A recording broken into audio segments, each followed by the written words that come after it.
अस्सलाम वालेकुम, it's your doctor Awais Ahmed. Israel versus Palestine conflict, क्या तारीखी पस मंज़र है इस इजराइल वर्स पैलेस्टाइन कन्फ्लिक्ट की? Drone strike on Gaza City has killed for Palestinians. Israel. It's the only Jewish nation in the world.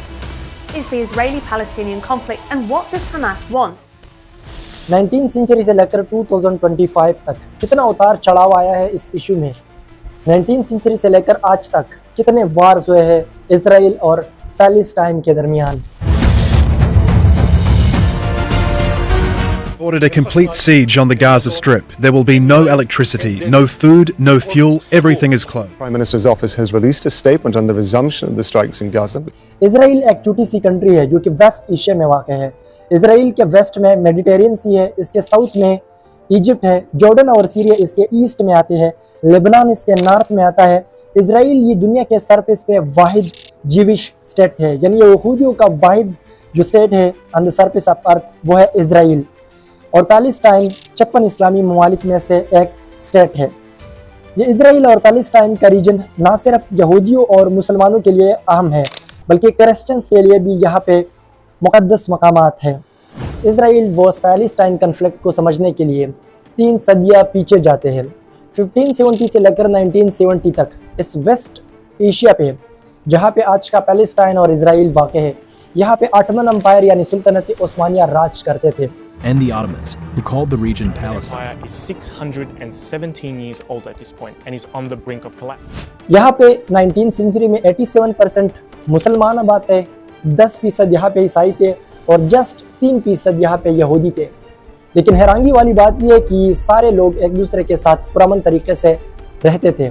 लेकिन 19वीं सेंचुरी के स्टार्ट में हिस्ट्री चेंज हो गई जब एक जीविश जर्नलिस्ट ट्यूडर हर्जल ने ज़ियोनिज़्म की थ्योरी पेश कर दी। या आपने सही सुना, ज़ियोनिज़्म।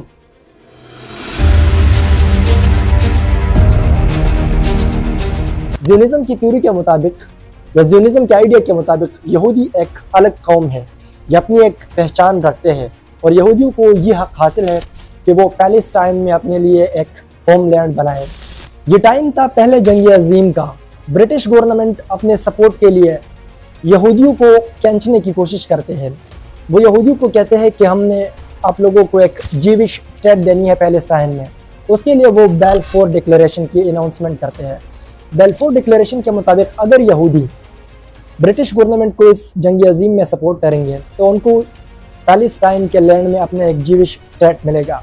लेकिन ये ब्रिटिश गवर्नमेंट के लिए कोई आसान काम नहीं था, क्योंकि 1960 में ब्रिटिश गवर्नमेंट ने फ्रेंच गवर्नमेंट के साथ ये मुआहिदा किया था कि जंग अजीम के बाद, पहली जंग अजीम के बाद हम अरब को यूनाइट होने नहीं देंगे, हम अरब के इत्तेहाद को तोड़ेंगे, हम अरब को मुकम्मल टुकड़े टुकड़े करेंगे, उनको तकसीम करेंगे और तकसीम के बाद ये पैलेस्टाइन का जो रीजन है ये ब्रिटिश के कंट्रोल में आएगा। बरतानिया यहाँ पे यानी ब्रिटिश गवर्नमेंट यहाँ पे डुअल नहीं बल्कि ट्रिपल गेम खेल रहे थे, क्योंकि एक तरफ वो फ्रेंच के साथ मुआहिदा बना रहे, दूसरी तरफ यहूदियों के साथ वो प्रॉमिसेस कर रहे और तीसरी तरफ वो मक्का के रूलर शरीफ हुसैन के साथ ये वादा उन्होंने किया था कि शरीफ हुसैन को पैलेस्टाइन पे आफ्टर वर्ल्ड वार 1 कंट्रोल मिलेगा अगर वो इस जंग में ब्रिटिश गवर्नमेंट को सपोर्ट करे। आखिरकार कौन था ये शरीफ हुसैन? शरीफ हुसैन ये पहली जंग अजीम में मक्का के रूलर थे। शरीफ हुसैन को बरतानिया के लोगों ने ये लालच दी थी, बरतानिया के गवर्नमेंट ने, अगर आप सुल्तनत ओस्मानिया के खिलाफ बगावत करेंगे तो हम आपको अरब में एक इंडिपेंडेंट स्टेट की इजाज़त देंगे, हम आपको कंट्रोल देंगे पूरे अरब पे। ये शरीफ हुसैन बजाते खुद नेशनलिस्ट था, ये कौमियत परस्ती पे यकीन रखता था। उसने ये ऐलान किया कि अरब अलग कौम है और उस्मानी लोग ही अलग कौम है। ऑटोमन एम्पायर सुल्तनत ओस्मानिया ये अरब के लोगों पे हुकूमत नहीं कर सकती, हम दोनों जुदा कौम हैं। इस नेशनलिज्म की वजह से उन्होंने सुल्तनत ओस्मानिया के साथ बगावत की और अरब को सुल्तनत ओस्मानिया के गवर्नमेंट से आज़ाद करवाया। शरीफ हुसैन इसलिए अपने आप को किंग ऑफ अरब कहते थे। उसका बिलीफ ये था कि ऑटोमन एम्पायर से आज़ादी लेने के बाद मैं पूरे अरब का एक इंडिपेंडेंट स्टेट बनाऊंगा। लेकिन इस बेवकूफ़ को पता नहीं था कि 1960 में ब्रिटिश गवर्नमेंट ने फ्रेंच गवर्नमेंट के साथ ये मुआहिदा साइन किया था, साइकिस-पिकाट एग्रीमेंट। इस साइकिस-पिकाट एग्रीमेंट के मुताबिक हम अरब को इस बात की इजाज़त नहीं देंगे कि वो अपना एक इंडिपेंडेंट अरब स्टेट बनाए। पहली जंग अजीम के बाद ब्रिटिश गवर्नमेंट ने ब्रिटिश मैंडेट इन पैलेस्टाइन का क़याम पैलेस्टाइन में किया। ब्रिटिश गवर्नमेंट ने कहा कि हम उस वक्त तक पैलेस्टाइन पे कंट्रोल रखेंगे जब तक कि पैलेस्टाइन स्टेबल ना हो। जब तक पैलेस्टाइन अपने पाँव पे खड़ा नहीं होता उस वक्त तक पैलेस्टाइन का कंट्रोल ये ब्रिटिश गवर्नमेंट के साथ होगा। लेकिन ये गेम इतना सिंपल नहीं था। पूरी दुनिया से इस स्टेज पे ज्यूज़ यहूदी लोग ये पैलेस्टाइन के लैंड को शिफ्ट होने लग गए। उन्होंने इमिग्रेशन स्टार्ट कर दिए पैलेस्टाइन के लैंड को, और इस इमिग्रेशन में ब्रिटिश गवर्नमेंट उनको सपोर्ट कर रही थी, क्योंकि ब्रिटिश गवर्नमेंट ने 1970 में उसके साथ बेलफोर डिक्लेरेशन किया था। British declaration that promised a national home for the Jewish people in Palestine. For the mass migration of Jews to Palestine. Balfour declaration के मुताबिक ब्रिटिश गवर्नमेंट इजराइल को पैलेस्टाइन के लैंड में अपनी एक स्टेट देंगे। इस बात को मस्जिद अक्सा के एक अजीम मुफ्ती अमीन अल हुसैन ने नोटिस कर दिया और उसने मुसलमानों को जगाने की कोशिश कर दी और ये अनाउंसमेंट कर दी कि मुसलमानों यहूदी पैलेस्टाइन में अपने लिए एक जगह ढूंढ रहे हैं, यहूदी पैलेस्टाइन में अपने लिए एक मुल्क बनाने की कोशिश में लगे हैं, जिसके रिज़ल्ट में यहूदी और मुसलमानों के दरमियान लड़ाइयाँ स्टार्ट हो गई और ज्यूज़ इस स्टेज पे अपना फर्स्ट पैरा मिलिट्री फोर्स हगाना को इस्टेब्लिश करते हैं।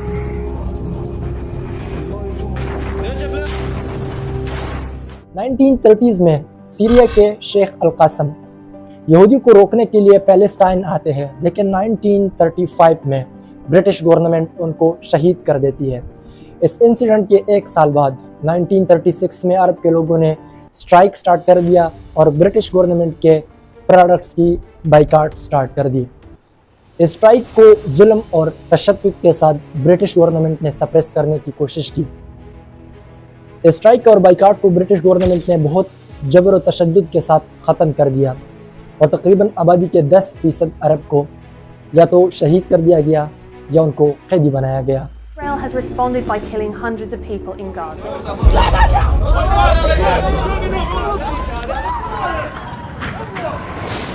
And calls up 300,000 reservists.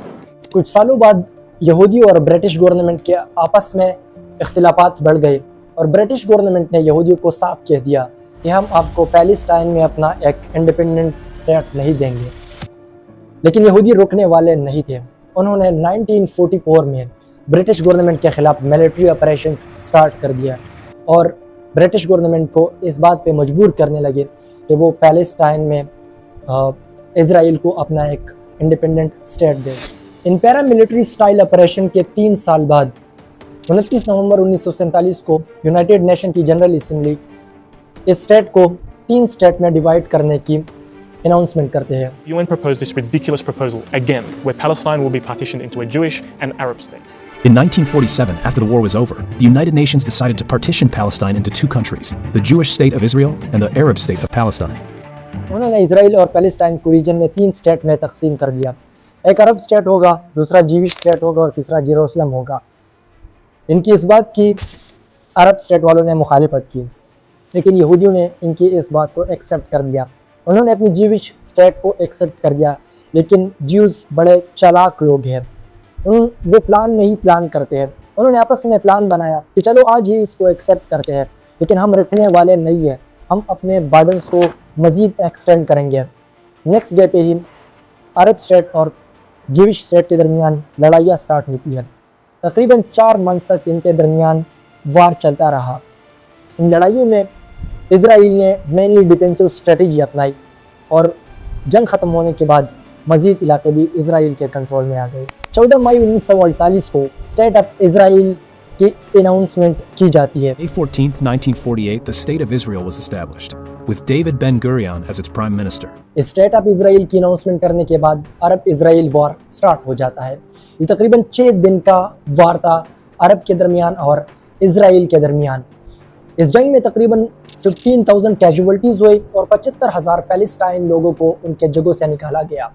इस जंग के 2 साल बाद 1950 को यहूदियों ने लॉ ऑफ रिटर्न पास की। इस लॉ के मुताबिक यहूदी चाहे दुनिया के जिस कोने में भी है तो वो आ जाए और यहाँ पे हमारे जीविश स्टेट में आबाद हो जाए।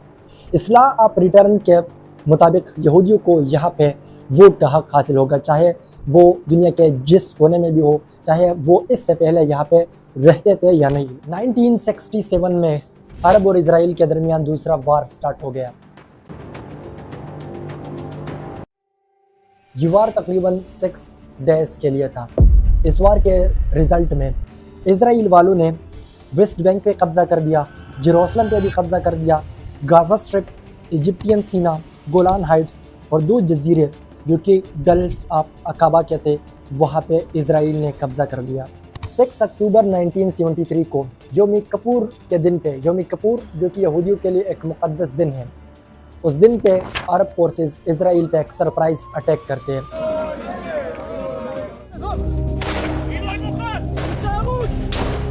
इसमें मेनली इजिप्ट वाले, मिस्र वाले और सीरिया, जिसको हम शाम भी कहते हैं, इजिप्ट और सीरिया के लोग थे जिन्होंने इज़राइल पे अटैक कर दिया। लेकिन इस जंग में फिर भी इज़राइल जीत गया और तकरीबन 9 इयर्स बाद 1982 को इज़राइल ने काउंटर अटैक कर दिया लेबनान पे और लेबनान से पीएलओ यानी पैलेस्टाइन लिबरेशन ऑर्गेनाइजेशन को निकाल दिया। पीएलओ ये ऑर्गेनाइजेशन 1964 में पैलेस्टाइन के आज़ादी के लिए बनाई गई थी। इन पीएलओ का बेसिक मकसद यहूदियों को यहाँ से निकालना था और दोबारा से पैलेस्टाइन पे मुसलमानों का कंट्रोल लेना था। बेसिकली ये ज़मीन था मुसलमानों का, ये था अरब के लोगों का। यहाँ पे ज्यूज़ इमिग्रेट हो गए थे और उन्होंने अपना नाजायज़ कब्ज़ा जमाया था। 1987 में पैलेस्टाइन के लोगों ने इज़राइल के ख़िलाफ़ बगावत शुरू कर दी कि वो वेस्ट बैंक और गाज़ा स्ट्रिप से अपने नाजायज़ कब्ज़े को ख़त्म करें।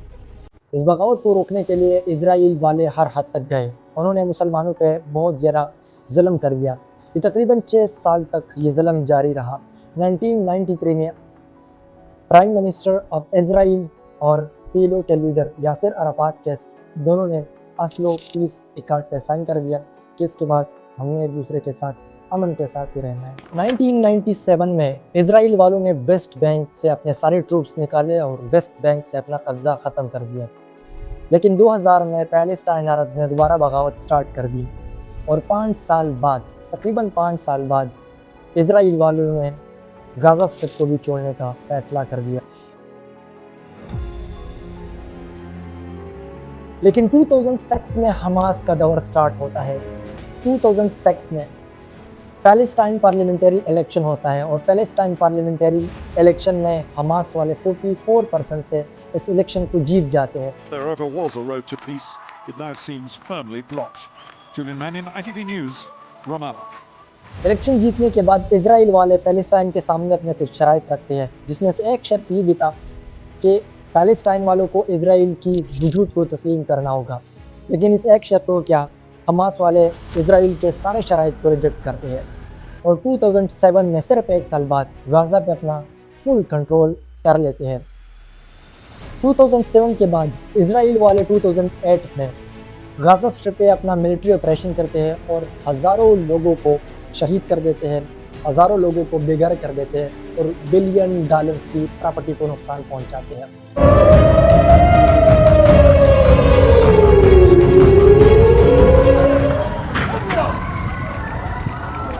As Israel attacks refugee camps and the civilian infrastructure, Qatar, Egypt and the US try to negotiate a ceasefire. 2011 में बेबस पैलेस्टीनियन लोग, बेबस पैलेस्टीनियन स्टेट, वो यूनाइटेड नेशन में अपनी मेंबरशिप के लिए कोशिश करते हैं, लेकिन वो इसमें नाकाम हो जाते हैं। तकरीबन 1 सदी से पैलेस्टाइन के लोगों पे इज़राइल वाले जुल्म करते थे। इस जुल्म का बदला लेने के लिए 2023 में हमास वाले एक सरप्राइज़ अटैक करते हैं इज़राइल पे, जिसके रिज़ल्ट में 1200 इज़राइल के सिपाहियों को मारा जाता है और 250 सिपाहियों को गाज़ा के स्ट्रिप में अपने साथ कैद किया जाता है।